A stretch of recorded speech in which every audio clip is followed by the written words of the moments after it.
Hello everyone, welcome to life in frames mini blog. আজকে Sunday ছিল, তাই আজকে আমাদের লাঞ্চটা বাইরে করার প্ল্যান ছিল। চলে এসেছি আমরা একটা বাঙালিয়ানা রেস্টুরেন্টে, নাম তার নবান্ন। আর এই রেস্টুরেন্টটা আছে বেলতলা তিনালিতে, নকশাত্রা হোটেলের ঠিক অপোজিটে, বিল্ডিংয়ের সেকেন্ড ফ্লোরে। ভেতরটাও খুব সুন্দর একটা বাঙালিয়ানা ভাইবস দিচ্ছিল।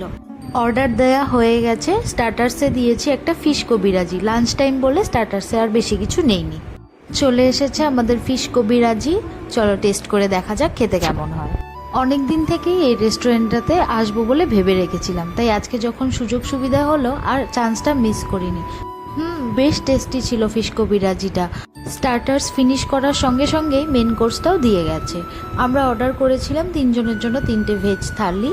থালিটায় ছিল প্লেন রাইস, বাসন্তী পোলাও, 2-3 রকমের নিরামিষ সবজি, আলু ভাজা আর গুড়ের পায়েস। আর সাথে নিয়ে 2টো ইলিশ পাতুরি, একটা চিতল কালিয়া আর চিকেন ডাক বাংলো। ভেজ থালিটার প্রাইস ছিল 350 টাকা, আর একটা ফিশ আইটেমস 500 টাকার মধ্যেই ছিল। দেরি না করে এবার লাঞ্চটা শুরু করি।